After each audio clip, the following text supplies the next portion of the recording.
Bapak Ibu, Saudara sekalian. Malam ini kita bertemu lagi di ruangan Zoom dengan masih seri Kitab Imamat, seri yang kelima dengan topik khusus tentang penyembahan. Kitab Imamat ini tinggal satu kali lagi Bapak Ibu, seri 6 itu selesai ya. Kita lanjutkan nanti dengan kitab Bilangan. Untuk itu, sebelum kita mulai, kita tundukkan kepala lebih dulu. Mari kita berdoa. Bapa di surga, terima kasih untuk malam ini. Kalau kami masih punya waktu untuk belajar, masih punya waktu untuk bertobat terus, masih punya waktu untuk menyempurnakan diri kami. Tidak lain hanya untuk memuliakan Tuhan, dan agar seluruh hidup kami tidak sia-sia, berlalu begitu saja. Kami mau hidup kami benar-benar berkenan bagi Tuhan dan berguna bagi sesama manusia, sesama kami, saudara-saudara kami. Terima kasih Tuhan, berkati channel ini, gerejamu ini, agar menjadi berkat bagi banyak orang sampai ke ujung bumi. Hanya di dalam nama Tuhan Yesus kami berdoa dan mengucap syukur. Amin. Baik, malam ini sesi kelima Kitab Imamat dengan subtema penyembahan. Penyembahan menurut Kitab Imamat. Bagaimana umat menyembah Tuhan? Di Kitab Imamat dikisahkan bahwa menyembah Tuhan itu melalui kegiatan-kegiatan melakukan perintah Tuhan, yaitu kegiatan keagamaan. Kalau ini Kitab Imamat loh ya, yaitu melakukan berbagai persembahan dan korban binatang kepada Tuhan. Bapak Ibu kalau baca Imamat pasal 1 sampai Imamat pasal 7, itu isinya itu. Di samping itu harus taat mengikuti seluruh aturan dan hukum. Sebab rupanya Tuhan memberikan aturan atau hukum itu begitu lengkap. Tentang memuliakan Dia, tentang menyembah Dia, tentang kesehatan ada di dalamnya. Tentang kalau wanita haid bagaimana perlakuannya ada. Semuanya diatur, kehidupan sipil bangsa Israel juga. Ya. Seperti larangan makan makanan yang haram misalnya, dan hukum-hukum yang lain. Dan juga diatur hari raya yang harus diperingati. Ya. Ini bentuk kalau umat mau menyembah itu ikuti aturan itu di Kitab Imamat. Jadi penyembahan dalam Kitab Imamat itu ditunjukkan dengan ketaatan umat dalam melakukan segala aturan atau hukum itu. Jadi hidup umat ditentukan oleh hukum itu, bagaimana harus hidup. Dan hukum-hukum itu tertulis rapi, detail sekali. Ya. Nah, kalau oke, kita lanjutkan dulu. Ya. Dan seluruh kegiatan itu seringkali melibatkan para imam dan imam besar. Jadi sifatnya legalistik, agamawi. Memang demikianlah yang dikehendaki oleh Tuhan pada waktu itu. Perhatikan baik-baik. Pada waktu itu. Ya. Nah, kemungkinan inilah cara Tuhan untuk mendidik bangsa Israel. Memberikan pilihan-pilihan yang baru saja keluar dari perbudakan di Mesir. Jadi kalau baru keluar dari perbudakan tentu saja mereka harus dididik, dikasih peraturan, dikasih hukum, dikasih sistem untuk menunjukkan ketaatannya kepada Tuhan, dan itulah menyembah Tuhan pada saat itu dengan menunjukkan ketaatan. Ya. Jadi kalau mau menyembah Tuhan sudah dibuatkan aturannya. Supaya bisa bergaul dengan Tuhan, mendekat kepada Tuhan, harus hidup kudus. Kudus itu pun sudah dibuatkan aturannya, kalau mau kudus begini loh. kambing domba disembelih, lembu disembelih, darahnya dicipratkan ke ruang Maha Kudus sehingga ruang itu menjadi kudus, begitu aturan-aturan itu. Ya. Nah,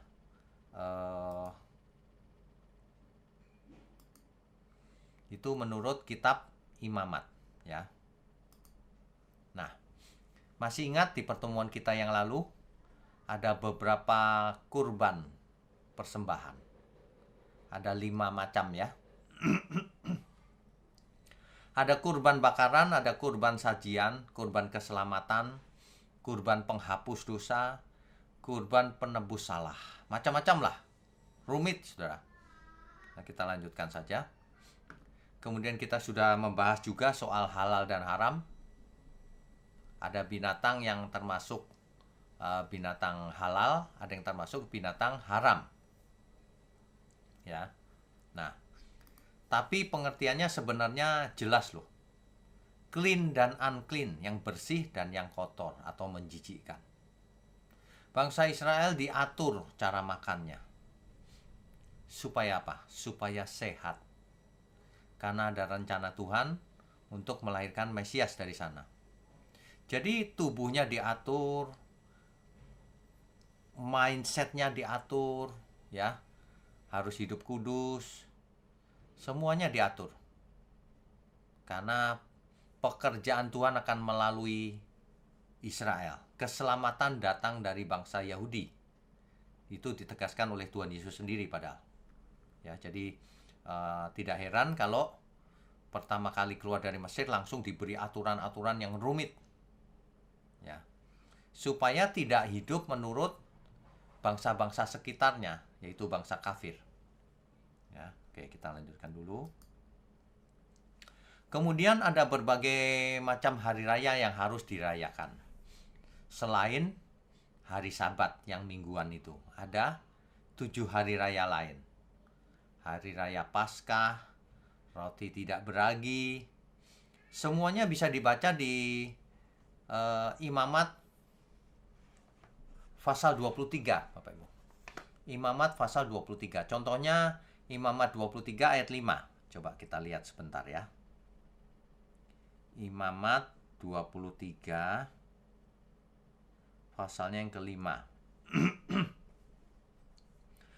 Dalam bulan yang pertama pada tanggal 14 bulan itu, pada waktu senja ada Paskah bagi Tuhan.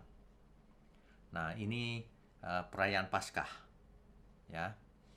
Kemudian ayat 6 sampai 8 itu, dan pada hari yang ke-15 bulan itu ada hari raya roti tidak beragi.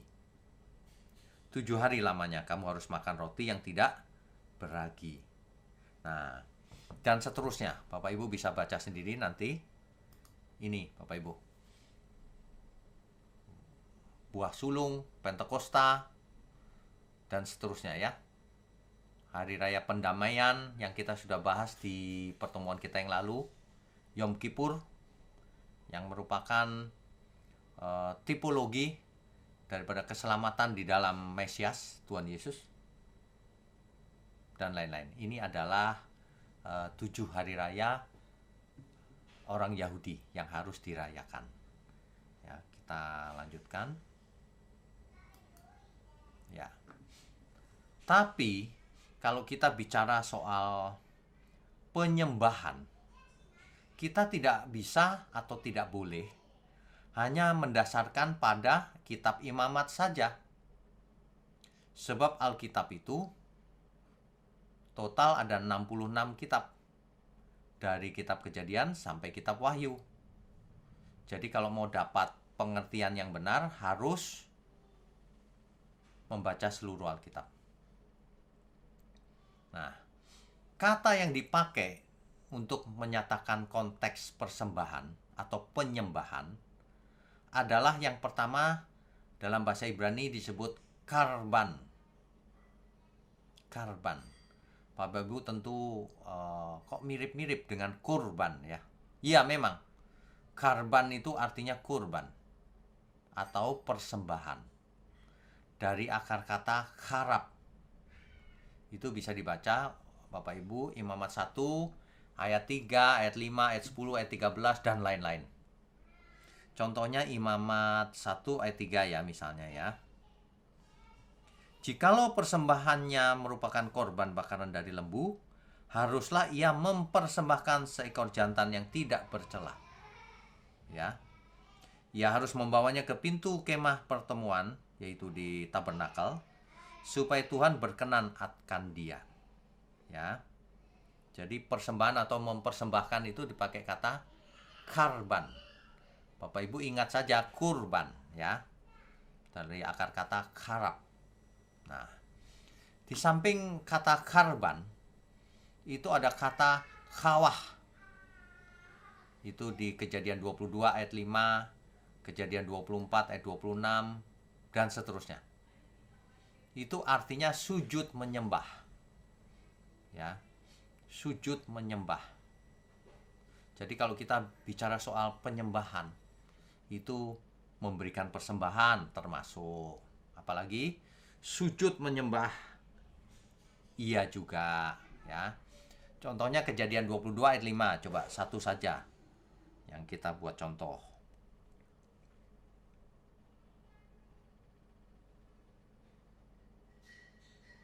Kejadian 22 ayat 5. Kata Abraham kepada kedua bujangnya itu, tinggallah kamu di sini dengan keledai ini. Aku beserta anak ini akan pergi ke sana. Kami akan sembahyang. Sesudah itu kami kembali kepadamu. Coba yang lain lagi ya. Ayat Kejadian 24. Ayat 26. Lalu berlututlah orang itu dan sujud menyembah Tuhan. Nah ini lebih jelas nih. Jadi berlutut dengan kaki dan sujud menyembah Tuhan. Itulah khawah. Sujud menyembah. Ada banyak sekali ayat yang pakai kata khawah ini, ya. Kata lain yang dipakai adalah rum, ya. Di Mazmur 99 ayat 5, ayat 9, Mazmur 107 ayat 32 dan lain-lain banyak. Kita baca salah satu saja ya, Mazmur 99 ayat 5. Mazmur 99 ayatnya yang kelima. Tinggikanlah Tuhan Allah kita dan sujudlah menyembah kepada tumpuan kakinya, kuduslah ia. Tinggikan di situ pakai kata rum ya. Konteksnya adalah dalam rangka menyembah, meninggikan dia ya. Itu termasuk. Nah, kata lain yang dipakai adalah halal. Halal ini bukan bahasa Arab ya, beda. Ini bahasa Ibrani, halal. Contohnya dalam 2 Samuel 22 ayat 4. Coba kita baca ya. 2 Samuel 22 ayat 4. Terpujilah Tuhan, seruku, maka aku pun selamat daripada musuhku. Jadi arti dari halal ini adalah terpujilah atau memasyurkan ya. Itu halal. Dari kata halal inilah maka timbul kata haleluya. Haleluya terdiri dari 2 kata, halelu dan yah. Itu ada banyak di Alkitab, di Mazmur, terutama di Mazmur. Mazmur 104 ayat 35 dan seterusnya. Artinya haleluya adalah terpujilah. Yah adalah Adonai. Diterjemahkan Tuhan huruf besar semua. Ya, haleluya. Yah di situ bukan singkatan Yahweh loh, bukan. Ya, itu akronim daripada Adonai. Jadi haleluya Adonai. Ya. Oke. Kok mundur lagi sebentar. Ya. Nah, sehubungan dengan penyembahan juga ada kata zamar. Zamar. Ini ada banyak di Mazmur juga. Contohnya Mazmur 7 ayatnya yang ke-17. Aku hendak bersyukur kepada Tuhan karena keadilannya dan bermazmur bagi nama Tuhan yang maha tinggi. Jadi zamar ini artinya menyanyi bermazmur, memuji Tuhan. Dalam rangka apa? Menyembah. Tapi ingat, menyembah bukan cuma nyanyi, bukan cuma dengan mulut. Ini salah satunya saja. Jadi semua istilah yang tadi kita bahas itu dalam rangka menyembah, ya. Nah, ada satu kata lagi yang kelihatannya tidak berhubungan, tapi padahal itu yang lebih inti, yaitu afat atau abad. Artinya apa? Artinya ibadah, atau artinya bekerja, atau artinya melayani. Jadi sebenarnya manusia bekerja itu dalam rangka melayani Tuhan. Bekerja apapun, asal sesuai dengan etika Tuhan. Ya, itulah ibadah yang benar. Dalam seluruh hidup kita sudah bahas waktu membahas kitab Kejadian. Apakah Adam itu bekerja atau beribadah? Ya, Adam itu memberi nama hewan dan menguasai bumi itu artinya ibadah, karena itu perintah Tuhan. Demikian juga kita semua sekarang. Kalau menyembah Tuhan, harus seluruh hidup kita, seluruh kegiatan kita. Waktu kita berbisnis dalam rangka menyembah Tuhan. Apapun yang kau lakukan, baik engkau makan, atau engkau minum, atau engkau melakukan sesuatu yang lain, lakukanlah untuk kemuliaan Tuhan. Itu ibadah, ya. Makanya Alkitab menekankan soal ibadah tuh begini. Persembahkanlah tubuhmu yang hidup. Yang hidupnya bagaimana? Yang hidup, yang kudus, dan yang berkenan. Itulah ibadahmu yang benar, yang sejati. Ya, oke, kita lanjutkan dulu ya. Dalam Perjanjian Baru dipakai kata proskuneo. Karena Perjanjian Baru kan pakai bahasa Yunani. Kalau Perjanjian Lama kan pakai bahasa Ibrani dan Aram. Bahasa Aram sedikit sekali, sebagian besar bahasa Ibrani. Tapi kalau Perjanjian Baru pakai bahasa Yunani. Nah, penyembahan dalam bahasa Perjanjian Baru, bahasa Yunani, dipakai kata-kata berikut ini. Proskuneo. Proskuneo itu berasal dari kata kuneo, artinya mencium. Jadi kalau kita menyembah Tuhan, itu proskuneo, mencium Tuhan. Mencium kakinya. Seperti hewan mencium kaki, menjilati kaki tuannya. Sebenarnya begitu artinya. Ya. Jadi kalau proskuneo ini sangat penting nih sebelum kita lanjutkan ya. Jadi Bapak Ibu harus tahu asal-usul kata menyembah itu apa. Yang dipakai apa dalam Alkitab. Nah, proskuneo ini kan asal katanya kuneo, pros dan kuneo. Kuneo itu kan mencium. Mencium kaki tuannya. Menjilati kaki tuannya. Seperti hewan yang menjilati kaki tuannya. Benar-benar habis-habisan melayani tuannya. Mestinya begitu. Jadi jangan dirubah. Penyembahan hari ini jangan dirubah dengan aturan-aturan liturgi, aturan memberi persembahan duit, nanti dibalas Tuhan. Itu bukan penyembahan. Itu dagang namanya. Kalau penyembahan itu seperti hewan menjilati kaki tuannya. Benar-benar tidak berdaya. Hamba atau doulos. Itu yang benar. Sehingga apa yang kita lakukan itu dalam hidup kita takut. Kalau apa yang kita lakukan itu tidak berkenan bagi Tuhan. Kita takut sekali hal itu. Seorang hamba itu begitu, hamba yang baik. Ya. Jadi mulai hari ini Bapak Ibu mindsetnya diubah. Menyembah itu benar-benar memberikan diri. Semuanya diberikan kepada Tuhan, seluruh hidup kita. Ya. Bukan cuma persepuluhan 10%. Bukan cuma soal duit, seluruhnya milik Tuhan. Itu yang benar penyembahan itu, ya. Oke, kita lanjutkan dulu ya.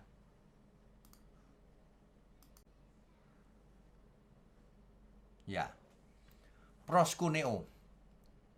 Proskuneo ini juga bisa diartikan sujud menyembah sebagai tindakan penyembahan. Itu proskuneo. Kalau dibaca Matius 2 ayat 2, ayat 8, ayat 11, dan seterusnya, itu pakai kata proskuneo. Misalnya Matius 2 ayat 2.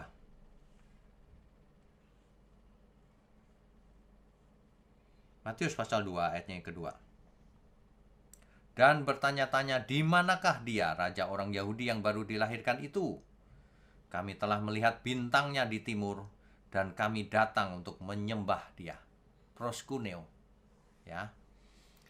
Kata berikut yang dipakai untuk menyatakan penyembahan adalah kamto.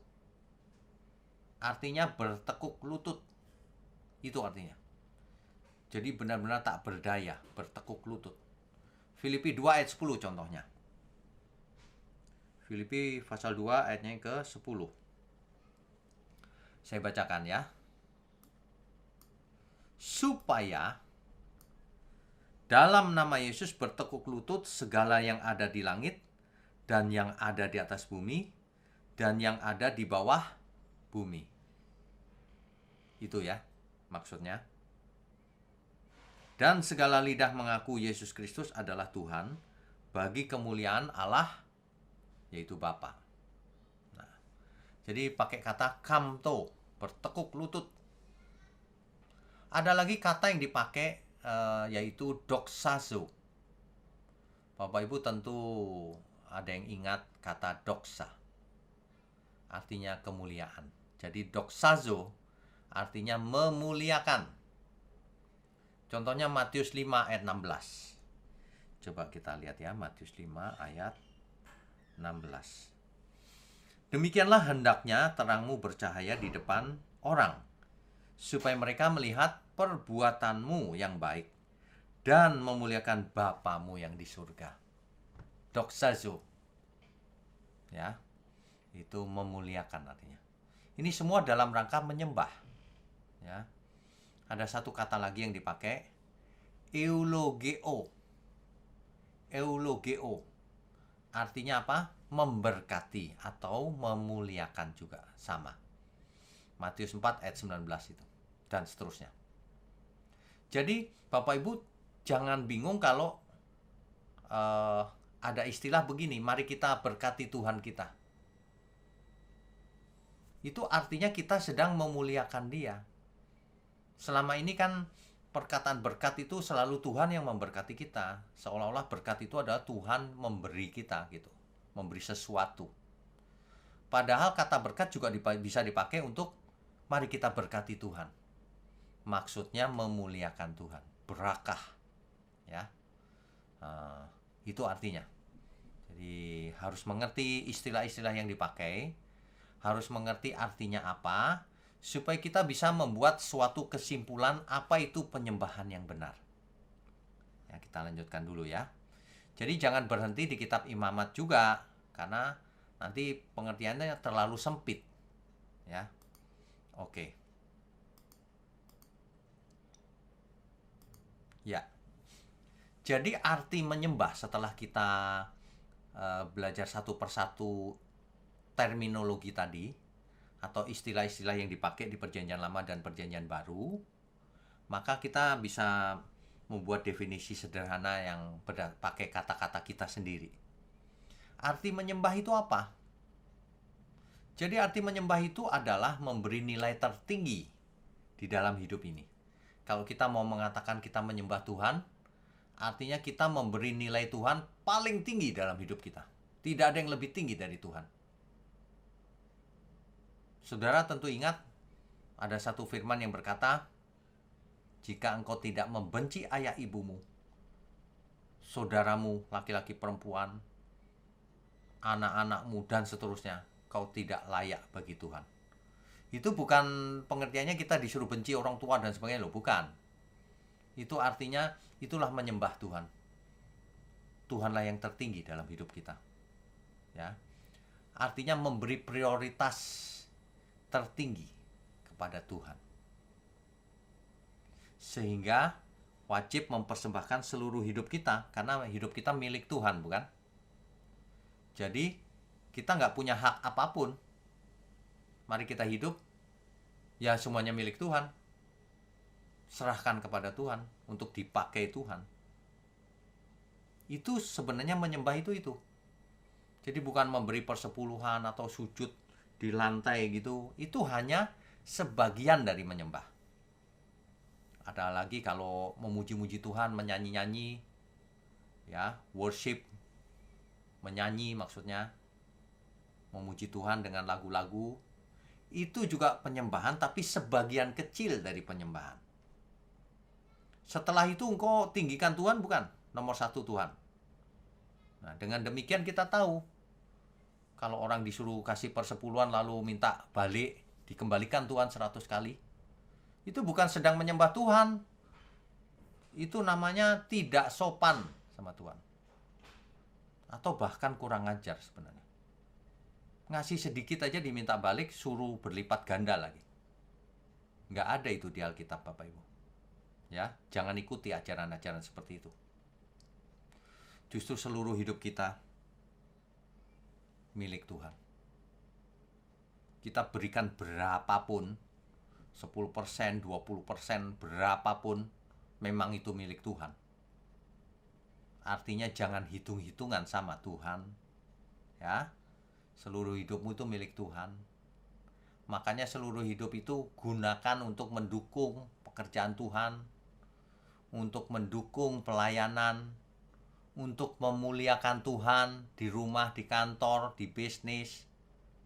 Kan setiap kita punya fungsi yang berbeda-beda. Tapi semuanya tetap harus menyembah Tuhan. Amin ya semua ya.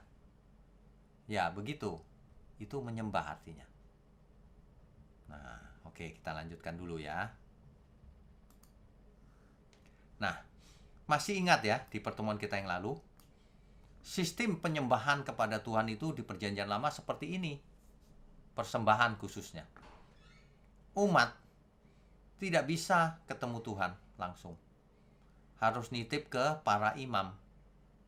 Nah, para imam menitip ke imam besar yang 1 tahun sekali masuk ke ruang Maha Kudus. Mencipratkan darah di tutup pendamaian tabut perjanjian. Untuk pengampunan dosa sang imam, keluarganya, dan seluruh bangsa Israel. Itu sistem perjanjian lama itu. Ya. Nah, tapi sistem perjanjian baru semuanya diubah oleh Tuhan. Karena yang perjanjian lama itu hanya sementara sistem itu. Karena umat Israel kan baru keluar dari perbudakan tuh.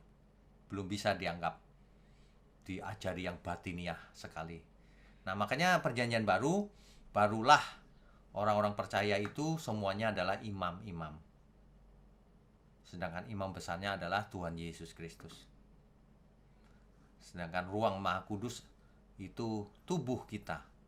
Dan kita bisa bersekutu datang kepada Bapa melalui Tuhan Yesus. Imam besar. Satu-satunya pengantara bagi kita. Ya. Oke, kita lanjutkan dulu. Ya.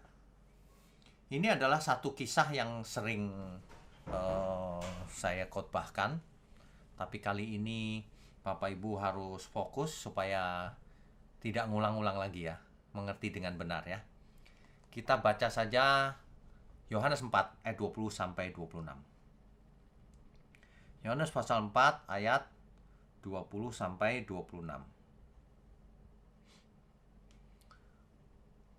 Ini nanti bisa Bapak Ibu baca dari awal ya.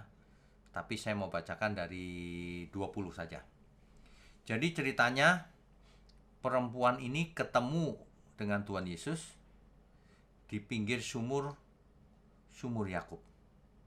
Ya. Lalu terjadi dialog. Nah, dialognya begini. Sebentar. Ya, Bapak Ibu sekalian, jadi dialog antara perempuan Samaria ini dan Tuhan Yesus, dialognya demikian. Perempuan itu berkata begini, nenek moyang kami menyembah di atas gunung ini, Tetapi kamu katakan bahwa Yerusalemlah tempat orang menyembah. Kata Yesus kepadanya, percayalah kepadaku,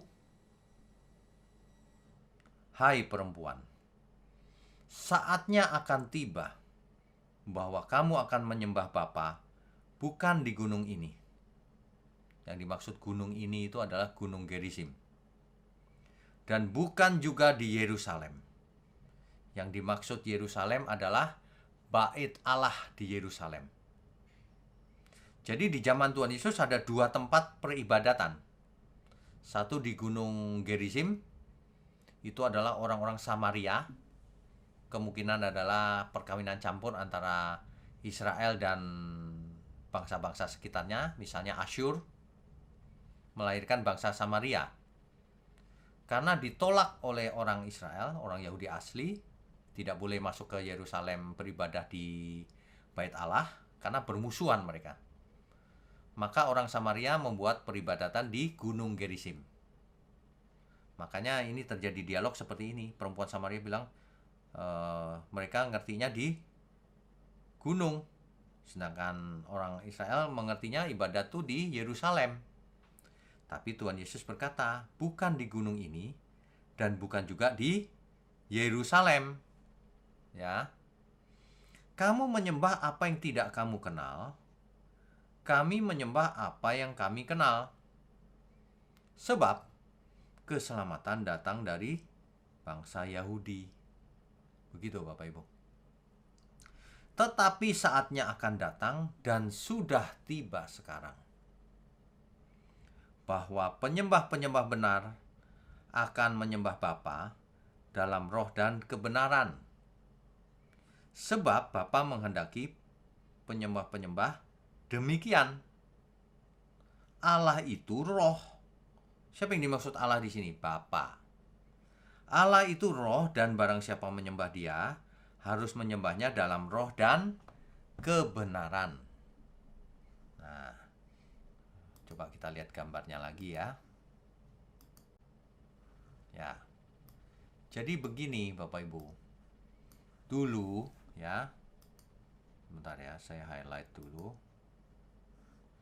Dulu orang Samaria ibadah di Gunung Gerizim, ya. Sementara orang Israel beribadah di Bait Allah di kota Yerusalem ini. Nah, tetapi Tuhan Yesus menjelaskan bahwa Allah itu kan roh, Bapa itu. Jadi untuk apa di gunung, untuk apa di bangunan-bangunan? Roh itu ada di mana-mana. Maka menyembah yang paling benar itu adalah menyembah dalam roh dan kebenaran. Bukan di gunung ini, bukan di Bait Allah Yerusalem yang pakai liturgi-liturgi, pakai korban bakaran gitu. Kayak begitu ya. Nah, banyak orang tidak mengerti bahwa yang dahulu itu, yang aturan-aturan dahulu itu yang di tabernakel kemudian diteruskan di Bait Allah ini, itu berlaku sementara. Ya. Begitu. Nah, kita lanjutkan. Jadi penyembahan itu bukan ritual atau agamawi, bukan. Ya. Coba kita baca Yeremia 31 ayat 33. Nabi Yeremia bernubuat tentang adanya zaman baru ini. Ya. Tetapi beginilah perjanjian yang kuadakan dengan kaum Israel sesudah waktu itu. Demikianlah firman Tuhan. Aku akan menaruh Tauratku dalam batin mereka dan menuliskannya dalam hati mereka. Maka aku akan menjadi Allah mereka dan mereka akan menjadi umatku. Bapak Ibu harus mengerti kalimat ini. Taurat itu tadinya ada di 2 loh batu. Dilakukan perintah-perintahnya menjadi liturgi. Tetapi Nabi Yeremia bernubuat, rencana Tuhan itu akan menaruh Taurat itu di batin manusia, di hati manusia. Artinya manusia harus berpikir dan berperasaan seperti hukumnya Tuhan. seperti bagaimana Tuhan berpikir dan berperasaan. Artinya manusia diharapkan tidak jadi manusia agamawi, tetapi menjadi manusia Allah, man of God, atau menjadi anak-anak Allah. Itu maksudnya, ya. Itulah sebabnya di kitab Ibrani diulang lagi. Maka inilah perjanjian yang kuadakan dengan kaum Israel sesudah waktu itu. Demikianlah firman Tuhan. Sesudah waktu itu maksudnya apa ya? Nanti kita lihat. Aku akan menaruh hukumku dalam akal budi mereka dan menuliskannya dalam hati mereka. Maka aku akan menjadi Allah mereka dan mereka akan menjadi umatku. Ibrani 8 ayat 10 itu. Nah, kemudian di Ibrani 10 ayat 16 juga sama diulang ya. Kita lanjutkan dulu. Ya. Jadi kapan yang dimaksud sesudah waktu itu? Rupanya perjanjian yang pertama itu adalah ini, Bapak Ibu. Perjanjian yang pertama itu terjadi di sini, di Gunung Sinai. Ketika Israel berkemah di kaki Gunung Sinai.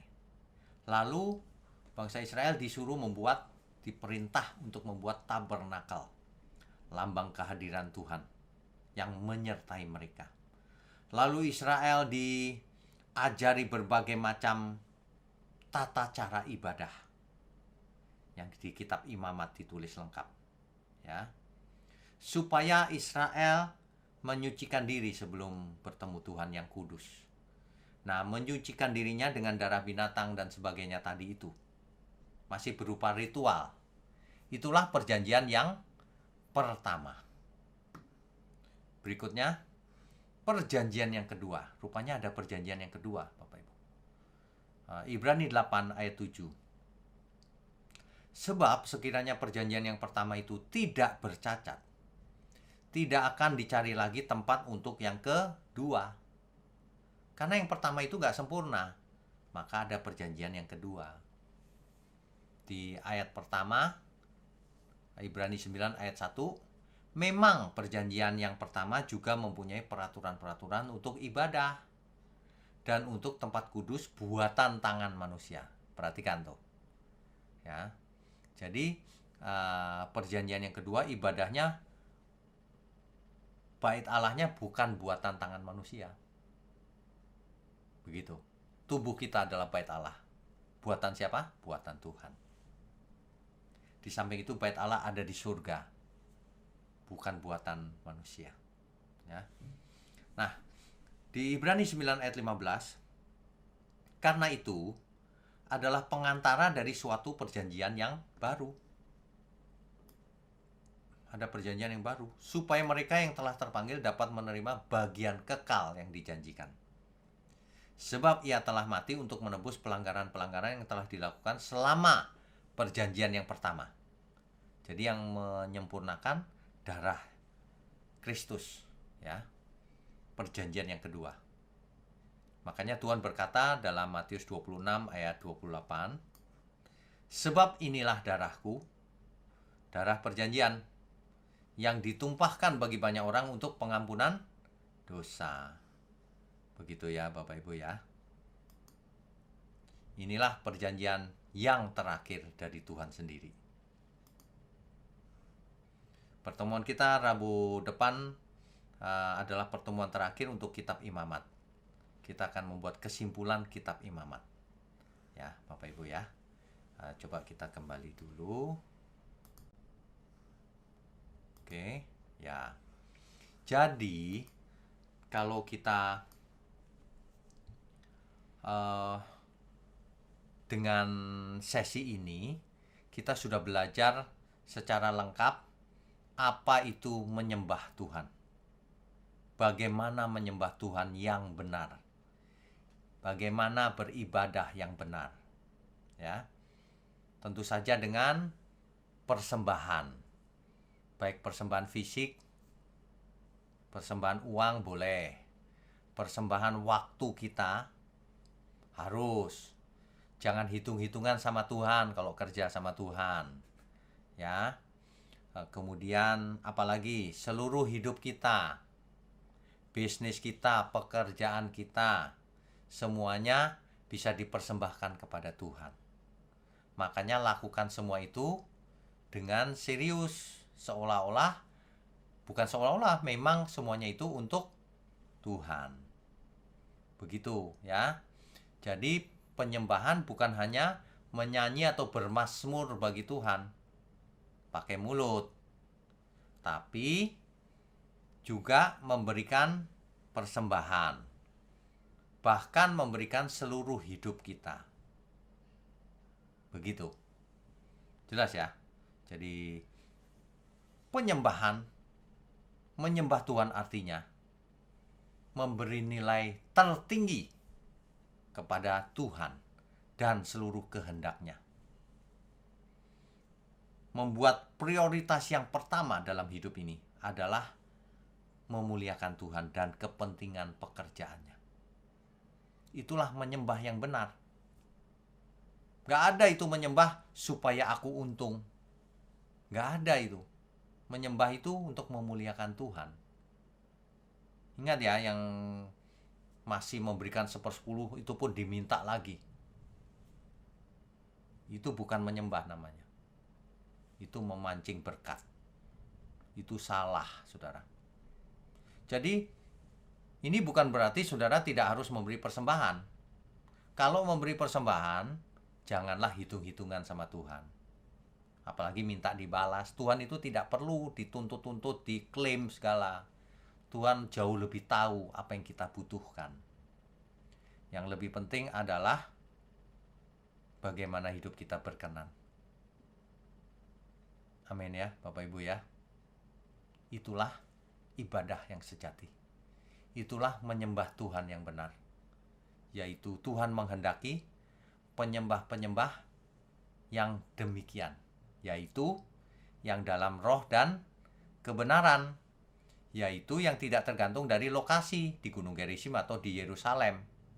Kalau zaman sekarang tidak tergantung lokasi juga, harus di gedung gereja, tidak. Buktinya kita di gedung Zoom sekarang ini, di ruangan Zoom, hanya online. Ini pun dalam rangka memuliakan Tuhan. Kita semua sedang memuliakan Tuhan. Amin ya semua ya. Amin. Kita lanjutkan dengan diskusi dan tanya jawab. Silakan, co-host. Ya, bagi Bapak Ibu yang ingin bertanya, silakan raise hand. Yang pertama ada Bapak Rafli Rinaldi. Silakan Pak. Ya, silakan Pak Rafli. Selamat malam Pak Wiknyo. Selamat malam. Saya ingin bertanya Pak mengenai apa yang berhubungan dengan yang korban darah kemarin Pak ya, minggu lalu punya Pak ya. Ya. Saya mendengar kemarin ada yang bertanya Pak mengenai kenapa persembahan daripada Kain tidak diterima sementara persembahan dari Habel diterima. Ya. Kemudian dilanjutkan lagi bahwa ada tafsiran mengatakan bahwa persembahan Kain tidak diterima karena tidak ada korban darah. Ya. Sementara Habel diterima karena ada korban darah. Ada binatang. Ya. Kita tahu Pak, tadi Bapak jelas memberikan macam-macam korban kan di Imamat 1 sampai 6 Pak ya. Macam-macam korban. Ya. Dan kita juga tahu Kain itu kan dia berprofesinya sebagai apa? Petani atau berkebun Pak ya. Hasilnya tentu buah-buahan, tanaman dan sebagainya, sementara Habel adalah gembala. Jadi dia menghasilkan daging. Kemudian ada tafsiran mengatakan bahwa persembahan Kain tadi tidak diterima karena bukan korban darah. Loh, saya jadi bertanya apa betul Pak seperti itu? Ini dasarnya apa Pak gitu loh? Kalau seandainya mereka menafsirkan bahwa Kain tidak diterima karena bukan korban darah Pak gitu loh. Tujuan Kain mempersembahkan korban itu apa gitu kan? Masing-masing punya tujuan Pak. Ya kan? Ya. Korban kan ada 5 Pak. Ada korban sajian, ada korban bakaran, sajian, keselamatan atau perdamaian, kemudian penebus dosa dan penghapus salah.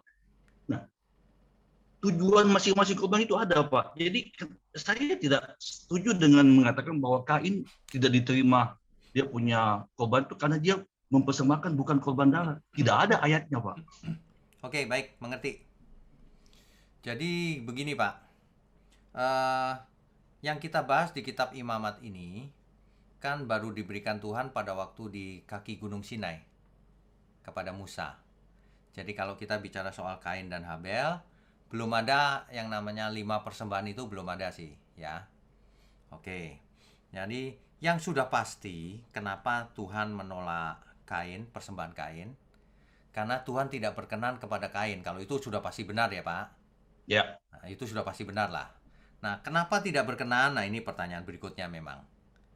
Yang sudah pasti ya, Pak, yang meskipun tidak tertulis, Tuhan tidak berkenan karena hatinya Kain waktu mempersembahkan pasti tidak tulus, tidak benar. Itu masuk akal sekali. Nggak mungkin Kain baik ditolak, nggak mungkin. Nah, tapi kalau tafsirannya kemudian karena Kain tidak mempersembahkan darah, itu secara logik ya masuk akal juga, karena di Alkitab memang darah lah satu-satunya yang untuk persembahan yang bisa diterima. Harus ada darah kan gitu. Nah, tapi itu tafsir, Pak, meskipun tidak ada di eksplisit tertulis ayatnya di kitab Kejadian. Itu tafsir. Nah, namanya tafsir ya mungkin saja, Pak. Kalau bicara mungkin. Meskipun Kain bukan seorang peternak, kalau dia mau mempersembahkan korban binatang kan bisa saja sebenarnya. Kan Habel adiknya punya hewan banyak, bisa beli dari tuker dengan adiknya. Sebenarnya kalau mikir jauh-jauh ya bisa-bisa saja kalau mau gitu. Nah, jadi namanya juga tafsir ya, Pak. Mungkin saja bisa gitu. Ya.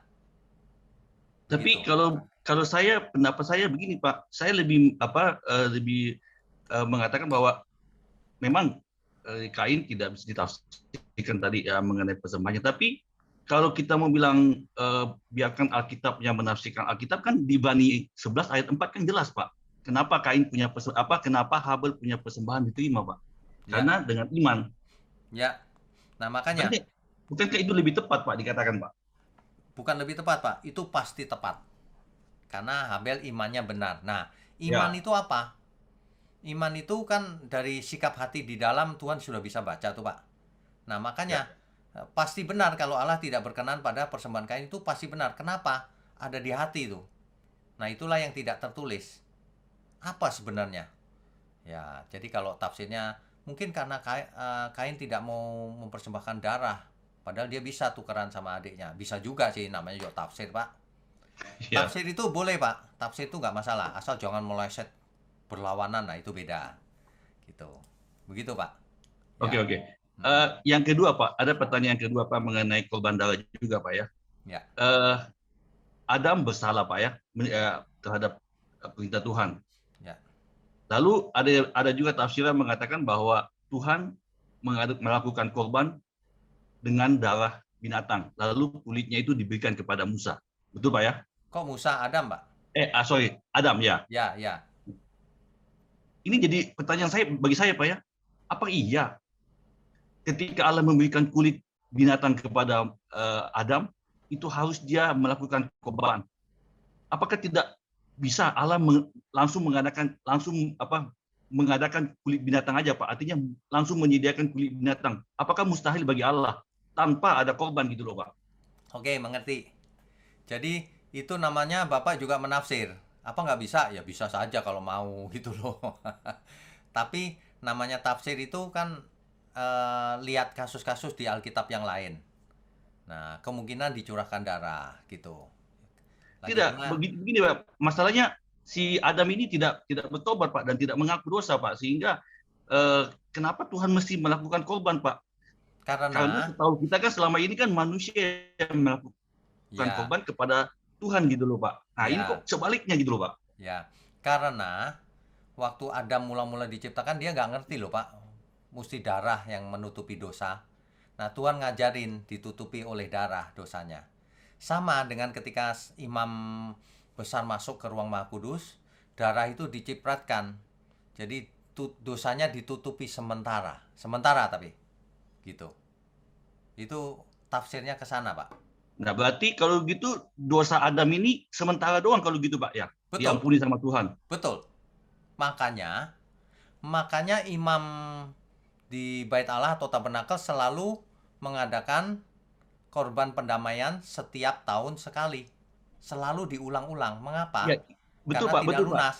Itu imam Pak, tapi ini Tuhan loh Pak yang melakukan korban darah kepada Adam Pak. Berarti Ya, Tuhan mengampuni Adam tidak 100% Pak. enggak. Itu Tuhan Gitu. belum mengampuni. Itu Tuhan menutup sementara. Nanti Tuhan merencanakan sesuai nubuatan yang Tuhan janjikan. Nanti keturunan perempuan ini yang akan meremukkan kepala si iblis, si ular. Nah gitu Pak. Oke, oke, oke. Jadi nggak langsung begitu, nggak. Ya. Oke Ah, Pak. Ibu Pak, oke, thank you Pak. Tuhan berkati. Oke, berikutnya. Oke, selanjutnya Ibu Meike, silakan Bu. Silakan Bu Meike. Shalom. Shalom. Eh, Menarik Pak ya, pembahasan tentang penyembahan. Ya, Ternyata itu menyangkut definisi tadi, memprioritaskan yang tertinggi ya. Jadi artinya itu segalanya iya betul. penyembahan kita. Nah, sementara orang kebanyakan yang menurut survei saya ya Pak, bahwa kalau mereka beribadah, mereka memuji, menyembah Tuhan itu mengharapkan sesuatu, supaya saya disembuhkan, saya diberkati, saya sukses, dan lain-lain sebagainya. Nah, kalau saya tarik dari kitab Ulangan ya 16, Ulangan 16 ayat 16 itu di bagian akhir di situ disebutkan, janganlah kamu menghadap hadiratnya dengan tangan hampa. Itu kan Pak ya di kitab Ulangan ya.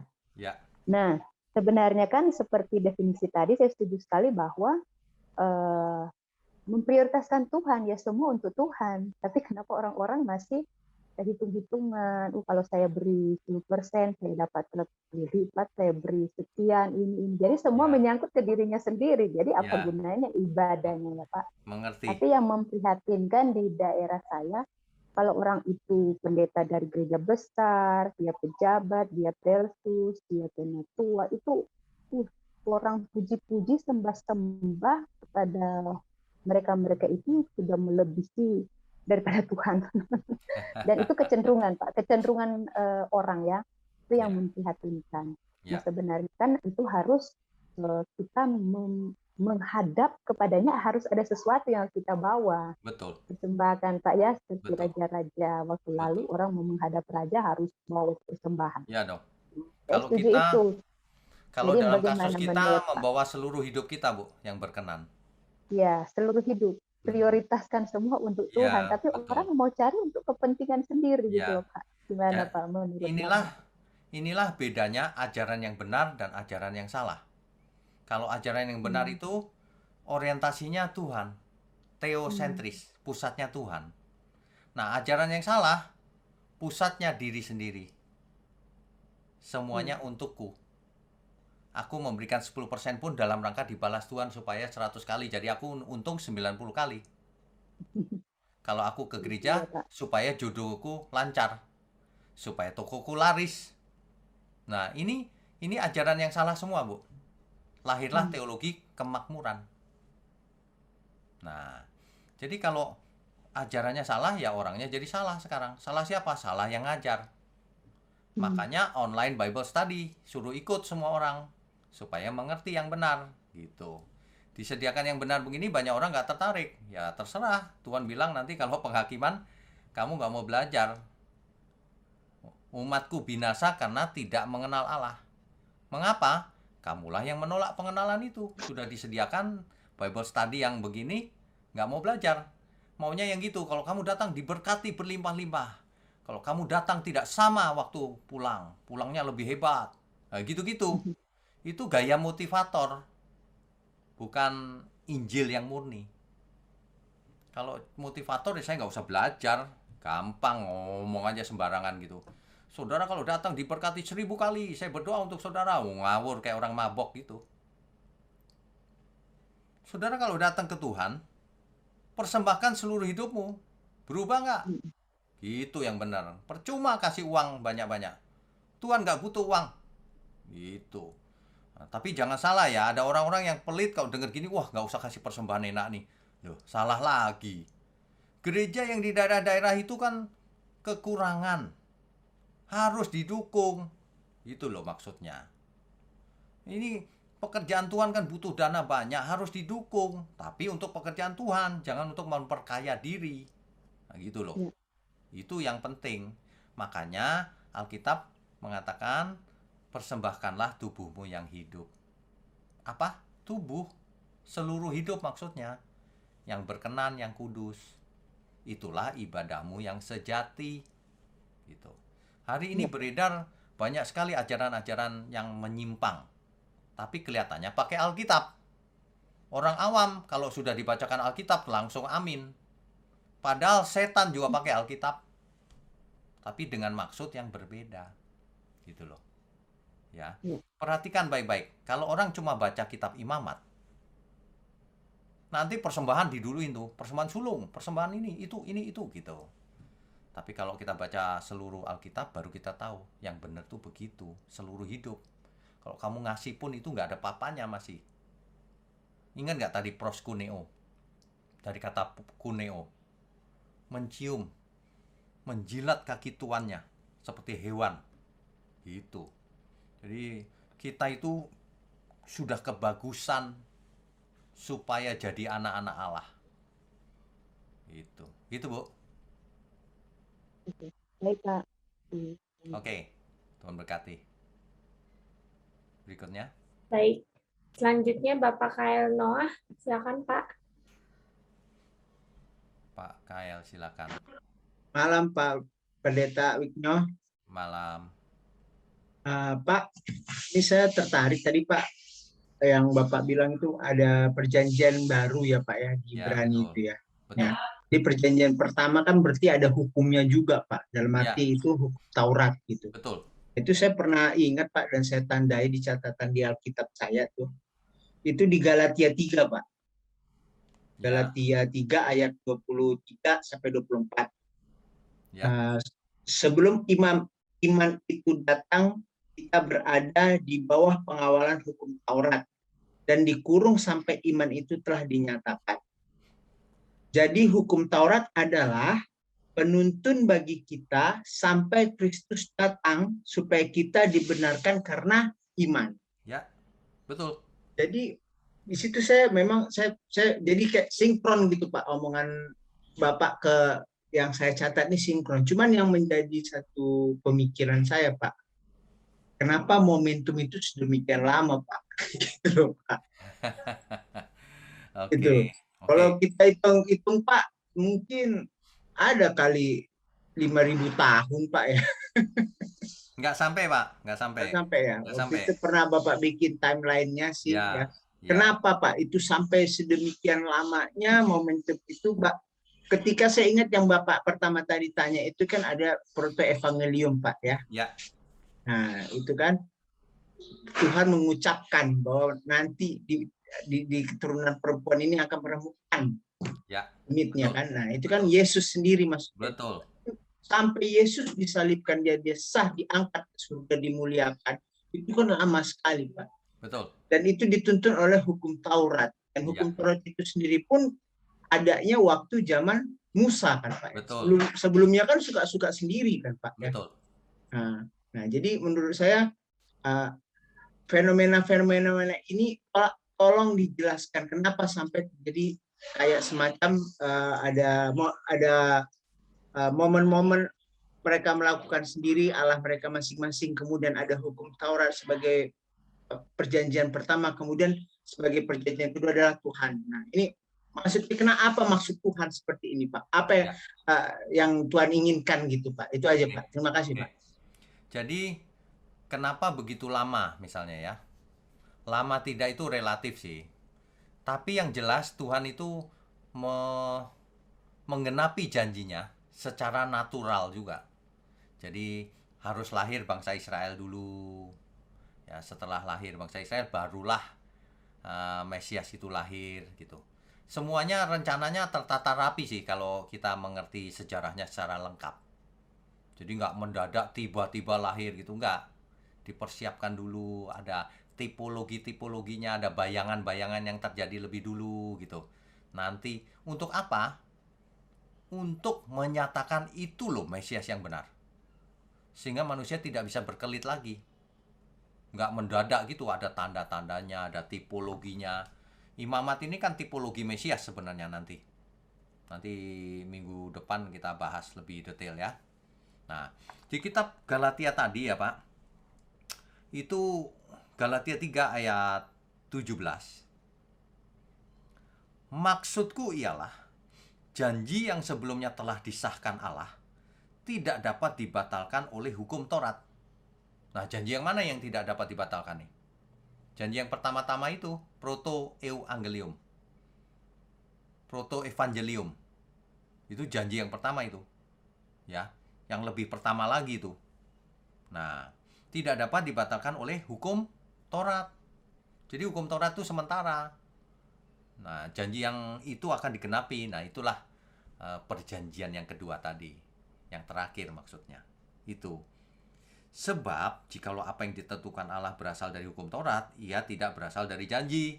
Tetapi justru oleh janjilah Allah telah menganugerahkan kasih karunia-Nya kepada Abraham. Nah, di Galatia ini lengkap kalau dibaca secara lengkap nantinya. Tapi jawaban saya itu, Pak. Jadi memang Tuhan bekerja secara natural, tapi luar biasa. Natural, tapi supernatural. Nah, bagaimana menjelaskannya itu? Natural, tapi semuanya itu teratur dan semuanya digenapi gitu. Tipologi-tipologi yang terjadi itu semuanya mengarah kepada Tuhan Yesus. Begitu. Jadi zaman sekarang kita bisa lihat buktinya banyak sekali. Cuma sayang banyak orang nggak mau belajar, jadi nggak melihat apa-apa. Bahkan mereka berpikir, Alkitab cuma buku agama, Alkitab cuma kumpulan mitos katanya. Orang nggak belajar bikin kesimpulan itu, yaitu orang yang tidak berhikmat tuh begitu. Kalau nggak belajar jangan bikin kesimpulan, tanya dulu, diselidiki dulu. Orang nggak berhikmat tuh malah ajaran-ajaran yang nggak benar malah diyakini tanpa diselidiki lebih dulu. Binasa mereka nanti. Begitu Pak Kaya? Oke ya, Tuhan berkati. Oke, Baik. selanjutnya Ibu Ida, silakan Bu. Ibu Ida silakan. Ya, selamat malam Pak Kinyong. Selamat malam. Ini ya Pak ya, kan di kitab Imamat ada ketentuan tentang membayar nazar yang dibedakan antara laki-laki, perempuan, dan anak-anak. Ya. Apakah ketentuan itu yang untuk membedakan itu ada maksud dan tujuan tertentu, dan apakah bernazar ini juga baik bentuk daripada penyembahan juga? Demikian Pak Kinyong. Oke. Nazar ini mendingan saya bahas nazar sama sumpah ya. Rabu depan ya, jangan buru-buru selesai. Oh, gitu ya, ya Pak. Tapi gini Bu, kan kalau kita baca kitab Imamat kan nazar tuh ya. Nazar itu kan, ya Tuhan, kalau begini maka aku kasih ini gitu. Nah itu kan Yakub saja masih bernazar tuh Bu. Tuhan kalau Engkau selamatkan aku sampai pada tujuan, Engkau akan jadi Allahku, ku beri persepuluhan gitu. Nah kita sudah nggak begitu Bu. Jangan sekali-kali engkau bersumpah demi apapun. Kalau iya katakan ya, kalau tidak katakan tidak. Begitu. Jadi di zaman kita sekarang jangan suka bernasar. Wah nanti Tuhan kalau aku dapat jodoh nanti Loh kau tuh siapa kata Tuhan? Mau kau dapat jodoh mau enggak, kau tuh milikku. Gitu yang benar Bu. Jadi sudah ya Pak ya, sudah nggak perlu. Tidak pernah perlu bernasar. Membuktikan iman itu sudah tidak perlu ya Pak ya. Nggak usah nasar-nasaran begitu. Memang semua itu kewajiban kita, itulah ibadah yang sejati. Itu. Ya. Ya. Ya. Terima kasih Pak. Ya. Jadi jangan bertransaksi sama Tuhan. Nasar itu kan transaksi. Nasar itu kebiasaan zaman dulu. Nah, zaman sekarang orang-orang yang ke dukun tuh kan nasar tuh. Nanti kalau beneran ku kasih deh. Gitu. Karena kan masih kita temui ya Pak ya di zaman ini beberapa. Iya, masih kita temui.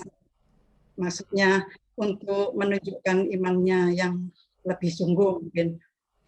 Iya, Seperti sebenarnya itu nggak perlu, Bu. Hmm. Kalau kita janji Tuhan, kalau bisnisku goal ini ku kasih gereja sekian, itu nggak perlu sebenarnya. Hmm. Nggak usah diucapkan lah, nggak usah janji. Semua milik Tuhan kan?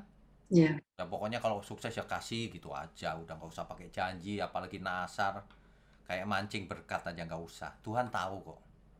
Tuhan tahu hati kita, Tuhan tahu kalau kita bisa dipakai Tuhan. Yang bisa dipercaya ditambah-tambahkan banyak. Itu sederhana kok sebenarnya. Ya. Ya. Tuhan Ya, berkati. terima kasih penjelasannya ya. Ya. Selamat malam. Berikutnya. Ya. Selanjutnya Ibu Verna. Silakan Bu. Bu Fen. Iya, shalom Pak Shalom. Wigno.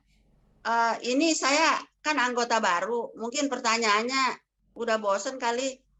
Ini pertanyaan Nggak saya apa-apa, ini Bu. Pak, yang saya nggak pernah ngerti-ngerti dari dulu. Allah itu adalah roh.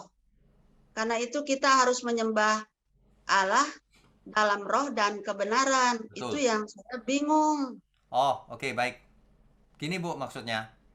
Kalau kita baca ayat itu, kan Tuhan berkata begini, bahwa orang menyembah Allah itu bukan di Gunung Gerisim atau di Yerusalem yang pakai liturgi dan sebagainya, bukan begitu.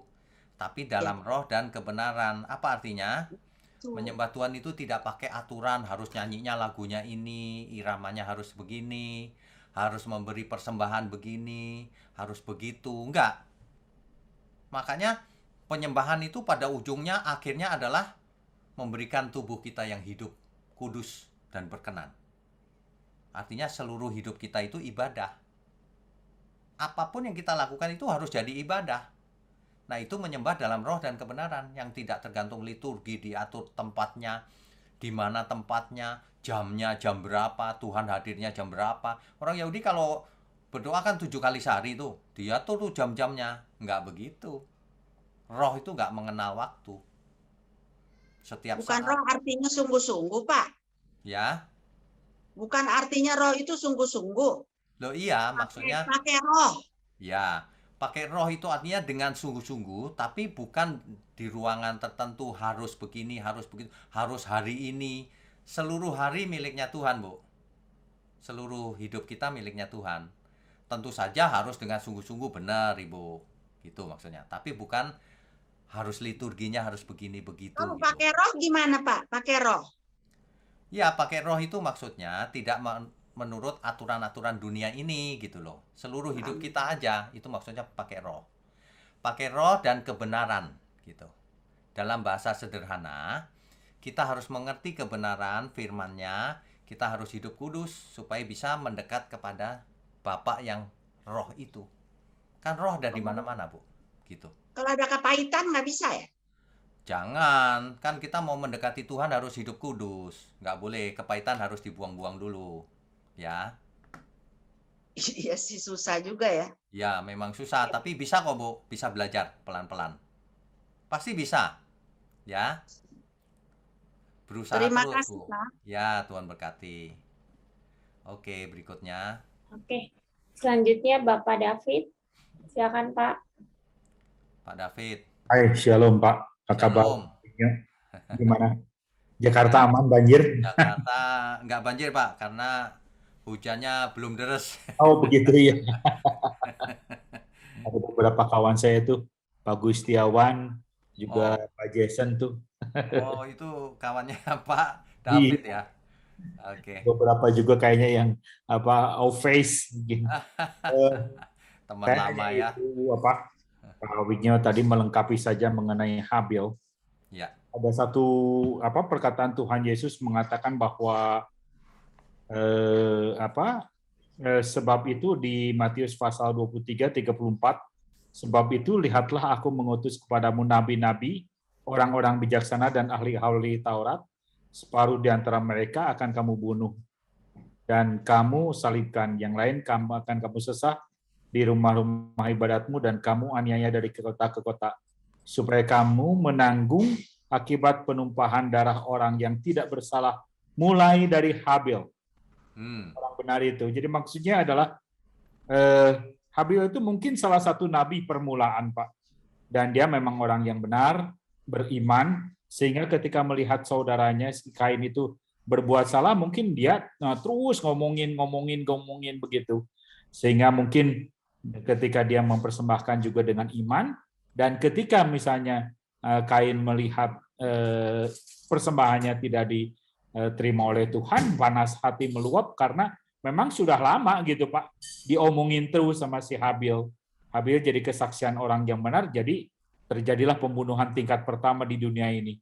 Ya kurang lebih kira-kira itu saja sih Pak. Ya, oke. Ya, thank you. Jadi ini salah satu tafsir. Betul. Ya, tafsir itu boleh asal ada dasar-dasarnya. Dasarnya. Jadi kemungkinannya begitu. Nah itu boleh, nggak masalah. Nah Bapak Ibu saudara sekalian ya, kalau mendengar tafsir yang kok agak beda dikit, jangan suka gini, sesat itu. Nah jangan suka begitu.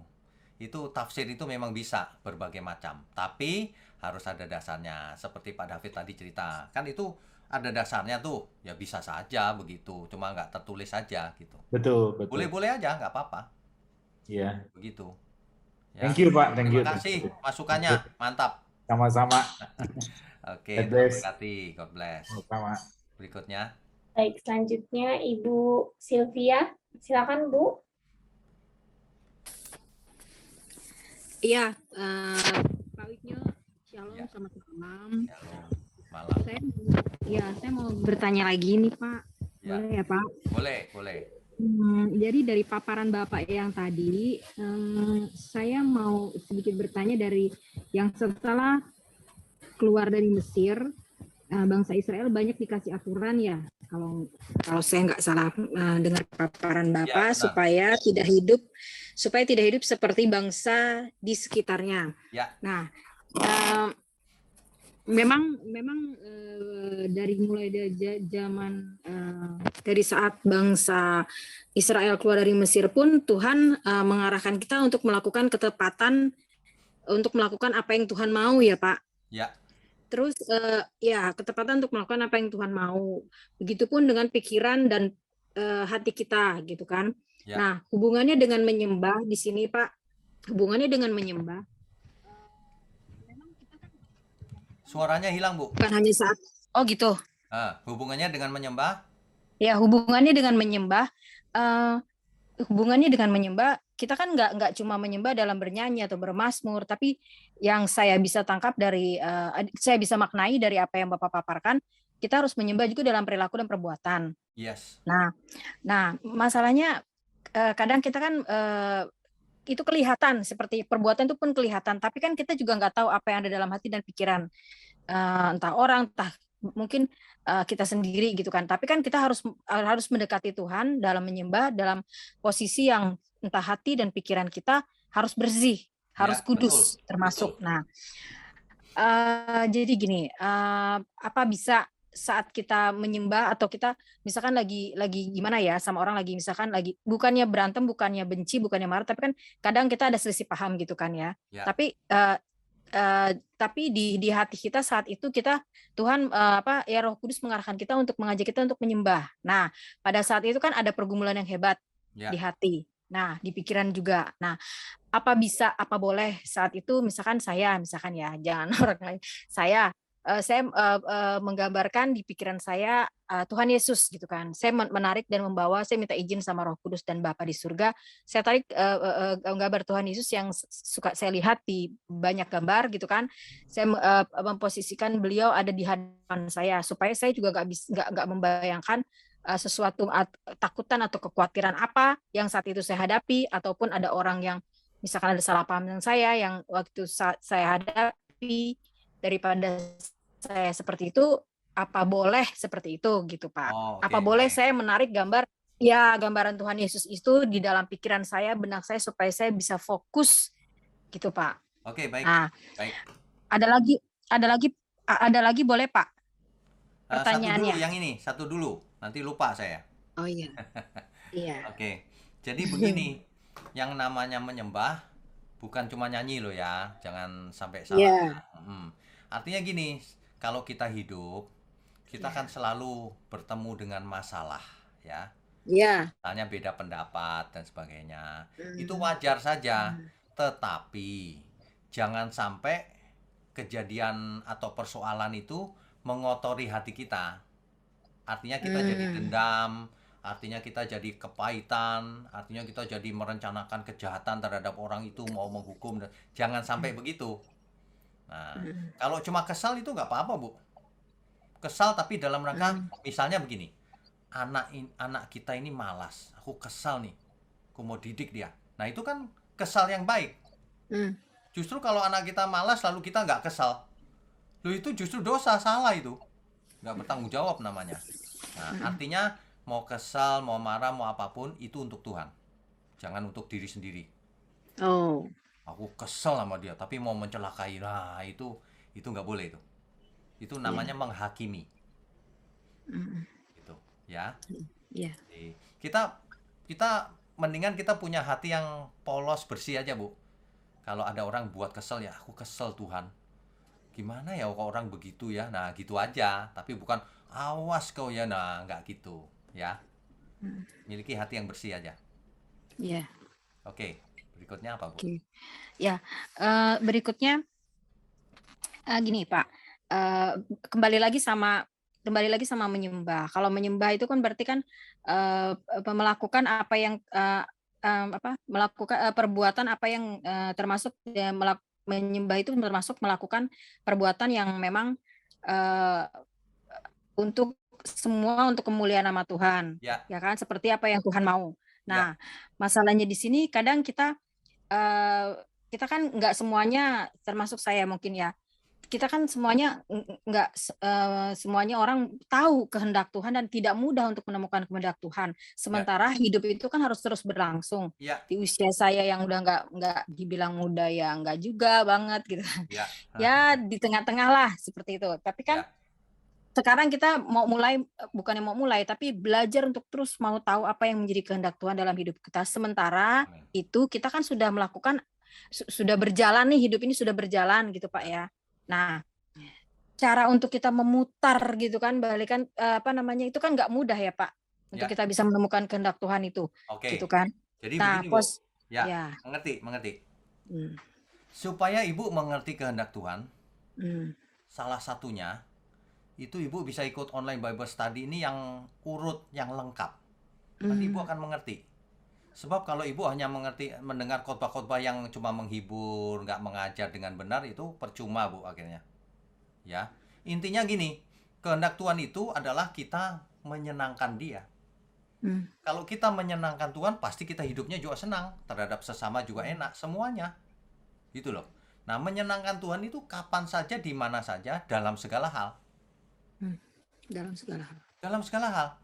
Nggak tahu Ibu tahu nggak lagu itu? Menyenangkanmu,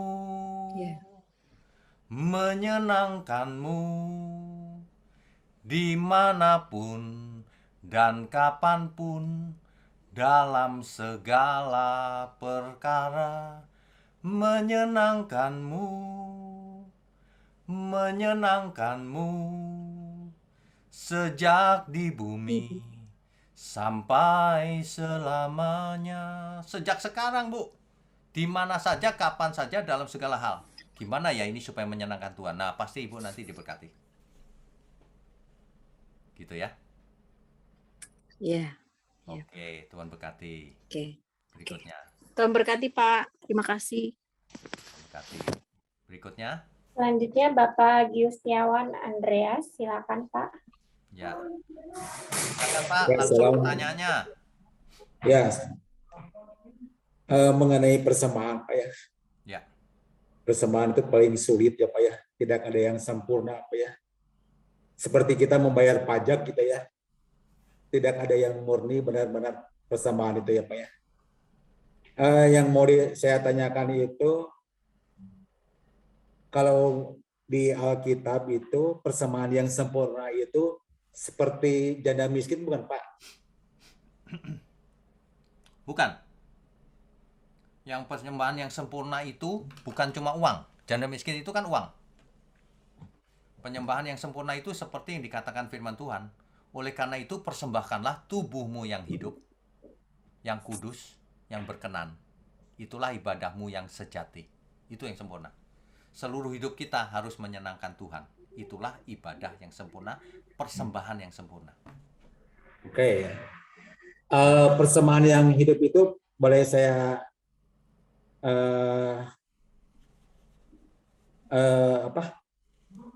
bisa saya artikan begini nggak Pak? Persembahan yang hidup itu kita memberikan persembahan yang bisa bermanfaat gitu ya Pak. Jangan seperti Kain begitu ya, asal-asalan gitu. Ya, artinya persembahannya ya kita harus serius. Apakah ini menyenangkan Tuhan? Nah gitu. Saya percaya setiap Pak. setiap kita tahu kok hati kita serius apa enggak, tulus apa enggak. Ya, kebanyakan kalau saya lihat gitu ya, orang yang memberikan persembahan itu seperti apa? Pengen ada pengakuan dari jemaat gitu ya, sampai ditulis gitu ya di warta gereja. Begini Pak. Oke, saya udah mengerti. Jadi begini, kalau di gereja persembahan itu ditulis, mungkin memang aturan di gereja itu sebagai pertanggungan jawab gereja itu, laporan di papan tulis gitu. Ya nggak apa-apa Pak, asal hatinya memang tidak ke sana gitu. Tapi kalau seseorang minta diumumkan, nah itu belum dewasa artinya gitu.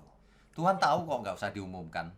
Untuk apa cari pengakuan dari manusia, kan nggak perlu. Kalau masih ada yang begitu ya mungkin belum dewasa Pak gitu. Tapi seharusnya tidak perlu ya. Satu lagi Pak, apakah kita memberikan persembahan per bulan itu Pak harus kita hitung dulu anggarannya nggak Pak? Sebab gini, kalau nggak dihitung anggarannya gitu ya Pak ya, nah di pihak keluarga itu pasti ada yang protes Pak ya, jadi batu sandungan Pak. Oke, sekarang begini, persepuluhan sendiri itu kan sebenarnya hasil panen semuanya diambil 10% kalau zaman dulu Pak. Ya. Nah, tapi kalau kasih uang tambahkanlah 1/5, 12% sebenarnya kalau mau benar. Ya. Tapi ingat ada persembahan yang lain lagi, macam-macam, korban bakaran ini itu kan sistem perjanjian lama. Makanya jangan berpikir hitung-hitungan sama Tuhan, kasih aja gitu. Nggak usah 10%, kalau bisa 20% ya 20%, kalau nggak bisa 10% ya 5%. Pokoknya yang tulus, Tuhan berapa harusnya gitu. Harus dengan sukacita juga ya Pak ya? Iya dong. Lah memberi dengan sedih hati maksudnya apa? Kau itu hamba. Mendingan nggak usah ngasih deh. Apalagi kau mau ngasih minta lagi dibalik, minta balas balik lagi. Nggak usah ngasih aja lu. Kalau mau ngomong sederhana gitu Pak. Masa ada orang mau ngasih Bapak misalnya. Bapak mau nggak anak Bapak ngasih Bapak ya? Kembaliin Pak, 100 kali. Oh, gaplok aja anak kayak gitu. Nggak tahu diri itu namanya. Oke, Tuhan berkati ya. Ya, Tuhan berkati. Terakhir. Ya, terakhir ada Bapak Stephen atau Ibu, silakan. Silakan. Tes. Oke, saya Nyonya Stephen, Pak. Iya, soalnya namanya Stephen ya, ibunya ya Nyonya Stephen lah. Silakan, Bu. Silakan. Ya, saya cuma mau nambahin, Pak, yang tadi ditanyain sama Pak Noah bahwa mengapa harus menunggu waktu begitu lama? Saya kira itu sudah dijelaskan oleh Rasul Paulus di Galatia 4 ya, bahwa setelah genap waktunya Allah mengutus anaknya yang lahir. Jadi kalau maksudnya saya lagi baca-baca juga tentang theology of time itu, bahwa Allah itu memang bekerja di dalam sejarah dan memang pada waktu Tuhan Yesus lahir itu memang adalah waktu yang tepat di mana keadaan Palestina itu dalam keadaan damai sehingga Tuhan Yesus itu bisa mengajar, bisa mengabarkan Injil, dan kalaupun ada kerusuhan-kerusuhan itu cuma kerusuhan-kerusuhan kecil yang ada di seputaran Yudea, Palestina situ. Jadi bukan sebuah pergolakan yang besar setelah Tuhan Yesus. Kayak gitu sih, Pak. Sebenarnya bukan karena keadaannya aman, Bu.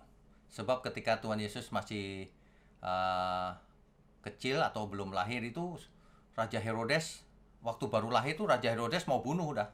Makanya lari ke Mesir. Ya kan? Jadi Ya. alasannya bukan karena amannya, genap waktunya. Maksudnya genap itu sudah cukup waktunya. Menurut siapa? Menurut Tuhan. Hmm. Nah, jadi kalau kita nanya, kok lama ya Tuhan? Ya itu waktu Tuhan, jawabannya gitu aja. Ya, Ya. oke. Terima kasih masukannya, Oke, thank you. Bu Stephen. Oke, saya rasa cukup ya. Udah habis. Iya, Pak. Oke. Oke, kalau gitu kita tutup dengan doa ya, Bapak Ibu ya. Waduh, kalau tanya jawab lama juga ya, tapi menarik. Saya percaya setiap pertanyaan memberkati kita semua juga sih. Mari kita berdoa, Bapak Ibu. Bapa di surga, terima kasih untuk firman-Mu. Dan juga terima kasih untuk masukan-masukan, baik pertanyaan maupun masukan yang baik. Biarlah gerejamu di tempat ini, biarpun secara online, banyak orang diberkati. Orang jadi mengerti kehendak Tuhan, mengerti kebenaran. Bahkan dengan online ini bisa mencapai ke ujung bumi dengan mudahnya dan dengan murahnya. Terima kasih Tuhan. Engkau berkati juga orang-orang yang mendukung pekerjaan-Mu dengan kesehatan, umur panjang. Juga berkat. Sebab semakin banyak orang dipercaya, semakin banyak juga ia diberi. Terima kasih Tuhan, berkati juga semua yang mendengar firman-Mu ini, juga yang nanti melalui YouTube mengulang. Kiranya berkat Tuhan mengalir atas hidup kami semua. Berkat jasmani, berkat rohani. Terima kasih Bapa, hanya dalam nama Tuhan Yesus kami berdoa dan mengucap syukur. Haleluya. Amin.